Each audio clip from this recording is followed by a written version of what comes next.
identify, track and punish every terrorist and their backers. ನಮಸ್ಕಾರ ಗೆಳೆಯರೇ, ದೇಶ ಪ್ರೇಮಿಗಳೇ, ನಮ್ಮ ಕನ್ನಡ ಡಿಫೆನ್ಸ್ ನ್ಯೂಸ್ ಯೂಟ್ಯೂಬ್ ಚಾನಲ್ಗೆ ಸ್ವಾಗತ. ನಿಮಗೆ ಭಾರತದ ರಕ್ಷಣಾ ಶಕ್ತಿಯ ವಿಷಯಗಳನ್ನು, ನಮ್ಮ ಸೇನೆಯ ಸಾಧನೆಗಳನ್ನು ಮತ್ತು ಮೇಕ್ ಇನ್ ಇಂಡಿಯಾ ಅಭಿಯಾನದ ಶಕ್ತಿಯನ್ನು ನಿಮ್ಮ ಭಾಷೆಯಲ್ಲಿ ಅಂದರೆ ಕನ್ನಡದಲ್ಲಿ ಕೇಳಿ. ಭಾರತದ ಪ್ರತಿ ಮಿಸೈಲ್ ಉಡಾವಣೆ, ಪ್ರತಿ ಯುದ್ಧ ವಿಮಾನದ ಆಗಮನ, ಪ್ರತಿ ನೌಕಾ ಶಕ್ತಿಯ ಹೆಜ್ಜೆ ಎಲ್ಲವೂ ನಿಮಗೆ ತಲುಪಬೇಕು ಅಂದ್ರೆ ಈಗಲೇ ನಮ್ಮ ಚಾನೆಲ್ ಅನ್ನು ಸಬ್ಸ್ಕ್ರೈಬ್ ಮಾಡಿ ಮತ್ತು ಬೆಲ್ ಐಕಾನ್ ಕ್ಲಿಕ್ ಮಾಡಿ. ನಾವು ಕನ್ನಡಿಗರು ಮತ್ತು ಭಾರತ ಮಾತೆಯ ಹೆಮ್ಮೆಯ ಮಕ್ಕಳು. ಆ ಹೆಮ್ಮೆಯನ್ನು ಇನ್ನಷ್ಟು ಬಲಿಷ್ಠಗೊಳಿಸೋಣ. ಜೈ ಹಿಂದ್, ಜೈ ಕರ್ನಾಟಕ. ಸೋಮನಾಥ ದೇವಾಲಯದ ಮೇಲೆ ಸೂರ್ಯ ಕಿರಣ್ ತಂಡದ ಅದ್ಭುತ ಏರ್ ಶೋ. ನಮಸ್ಕಾರ ಸ್ನೇಹಿತರೆ, ಇವತ್ತು ಭಾರತದ ಇತಿಹಾಸದಲ್ಲಿ ಒಂದು ತುಂಬ ಸ್ಪೆಷಲ್ ಆದ ದಿನ. ಗುಜರಾತ್ನ ಪ್ರಸಿದ್ಧ ಸೋಮನಾಥ ದೇವಾಲಯದ ಮೇಲೆ Indian air ಫೋರ್ಸ್ನ Surya Kiran aerobatic team ಒಂದು ಬ್ರೆತ್ ಟೇಕಿಂಗ್ ಏರ್ ಶೋ ನಡೆಸಿತು. ಅದನ್ನು ನೇರವಾಗಿ ನೋಡಿದ್ದು ಬೇರೆ ಯಾರೂ ಅಲ್ಲ, ಸ್ವತಃ ಪ್ರಧಾನಮಂತ್ರಿ ನರೇಂದ್ರ ಮೋದಿ ಅವರೇ. ಇದಕ್ಕೆ ಅಕೇಶನ್ ಏನು ಅಂದರೆ ಸೋಮನಾಥ ದೇವಾಲಯ ಪುನರ್ ನಿರ್ಮಾಣವಾಗಿ 75 ವರ್ಷ ತುಂಬಿದ ಸಂದರ್ಭ. ಅದನ್ನು ಸೋಮನಾಥ ಅಮೃತ ಮಹೋತ್ಸವ ಅಂತ ಆಚರಿಸಲಾಯಿತು. 1951ರಲ್ಲಿ ಭಾರತದ ಮೊದಲ ರಾಷ್ಟ್ರಪತಿಯಾದ ಡಾಕ್ಟರ್ ರಾಜೇಂದ್ರ ಪ್ರಸಾದ್ ಅವರು ಈ ಪುನರ್ ನಿರ್ಮಿತ ದೇವಾಲಯವನ್ನು ಉದ್ಘಾಟಿಸಿದ್ದರು. ಅದಕ್ಕೆ ಸರಿಯಾಗಿ 75 ವರ್ಷ ತುಂಬಿದ ಈ ಮಹತ್ವದ ದಿನ ಭಕ್ತಿ ಮತ್ತು ಶಕ್ತಿ ಎರಡನ್ನೂ ಒಟ್ಟಾಗಿ ಆಚರಿಸಲಾಯಿತು. ಮೋದಿ ಅವರು ಮೊದಲು ದೇವಾಲಯದಲ್ಲಿ ಕುಂಭಾಭಿಷೇಕ, ಧ್ವಜಪೂಜೆ ಮತ್ತು ಮಹಾಪೂಜೆಯಲ್ಲಿ ಭಾಗವಹಿಸಿದರು. ಅದಾದ ನಂತರ ಆಕಾಶದಲ್ಲಿ ನಡೆದದ್ದು ನಿಜಕ್ಕೂ ಅದ್ಭುತ.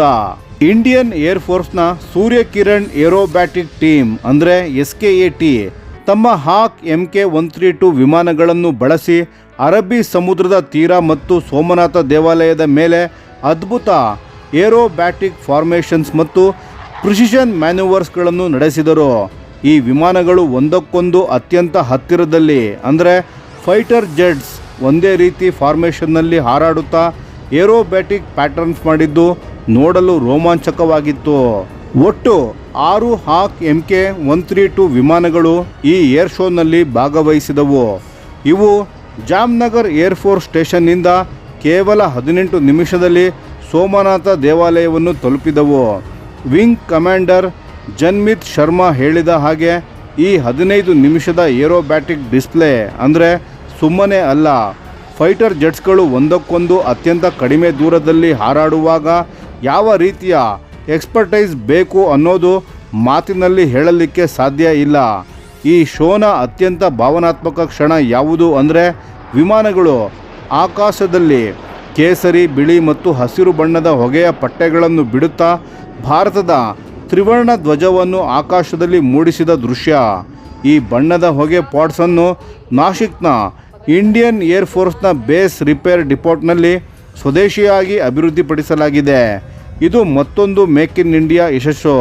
ಜೊತೆಗೆ ಇಂಡಿಯನ್ ಏರ್ ಫೋರ್ಸ್ನ ಚೇತಕ್ ಹೆಲಿಕಾಪ್ಟರ್ ದೇವಾಲಯದ ಆವರಣದಲ್ಲಿ ಹೂವಿನ ಎಸಳುಗಳನ್ನು ಮಳೆಯಂತೆ ಸುರಿಸಿತು.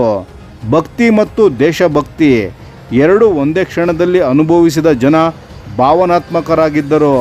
PM ಮೋದಿಯವರು ಸೋಮನಾಥದಲ್ಲಿ ಇವತ್ತು ಆಕಾಶ ಹೆಮ್ಮೆ ಮತ್ತು ಶೌರ್ಯದ ಅದ್ಭುತ ಸಂಗಮಕ್ಕೆ ಸಾಕ್ಷಿಯಾಯಿತು. Indian air ಫೋರ್ಸ್ನ Surya Kiran team ಅದ್ಭುತ ಫ್ಲೈ ಪಾಸ್ಟ್ ಪ್ರದರ್ಶಿಸಿತು. ಈ ಭಕ್ತಿ ಮತ್ತು ಶಕ್ತಿಯ ಸ್ಫೂರ್ತಿ ಪ್ರತಿ ಹೃದಯವನ್ನು ಆನಂದದಿಂದ ತುಂಬಿಸಿತು ಎಂದು ತಮ್ಮ ಎಕ್ಸ್ನಲ್ಲಿ ಬರೆದುಕೊಂಡಿದ್ದಾರೆ.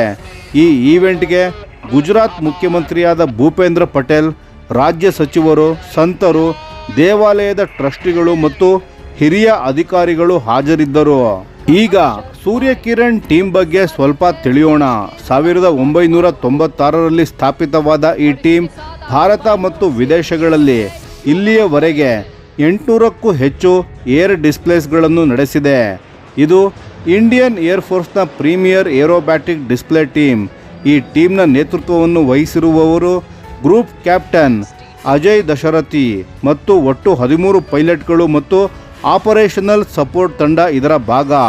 ಇದಕ್ಕೆ ಮೊದಲು ಭಾನುವಾರ ನಡೆದ ರಿಹರ್ಸಲ್ ಸಾರ್ಟೀಸ್ಗಳು ನೋಡಲು ಸಾವಿರಾರು ಜನರು ಸೋಮನಾಥಕ್ಕೆ ಆಗಲೇ ಬಂದಿದ್ದರು. ಅಂದರೆ ಜನರ ಉತ್ಸಾಹ ಎಷ್ಟಿತ್ತು ಅನ್ನೋದು ಅರ್ಥ ಆಗುತ್ತೆ. ಗೆಳೆಯರೇ, 12 ಜ್ಯೋತಿರ್ಲಿಂಗಗಳಲ್ಲಿ ಒಂದಾದ ಸೋಮನಾಥ ದೇವಾಲಯ ಇಂದು ಭಕ್ತಿಯ ಜೊತೆಗೆ ಭಾರತದ ವಾಯುಶಕ್ತಿಯ ಪ್ರದರ್ಶನಕ್ಕೂ ವೇದಿಕೆಯಾಯಿತು. ಇದು ನಿಜಕ್ಕೂ ಐತಿಹಾಸಿಕ ಕ್ಷಣ.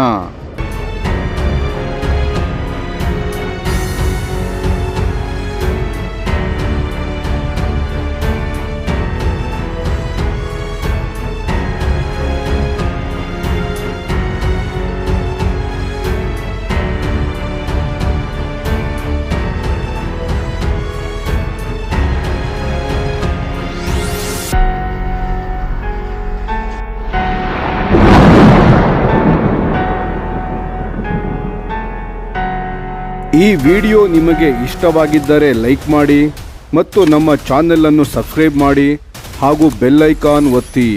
ಯಾವ ಅಪ್ಡೇಟ್ಗೂ ಮಿಸ್ ಆಗಬೇಡಿ. ಡಿಫೆನ್ಸ್ ಸುದ್ದಿಗಳನ್ನು ತ್ವರಿತವಾಗಿ ಪಡೆಯಿರಿ. ನಿಮ್ಮ ಬೆಂಬಲವೇ ನಮ್ಮ ಶಕ್ತಿ. ಭಾರತ ಬಲಿಷ್ಠವಾಗಲಿ ಎಂದು ಆಶಿಸುತ್ತಾ ಭಾರತ ಮಾತೆಗೆ ಜೈ. ಧನ್ಯವಾದಗಳು.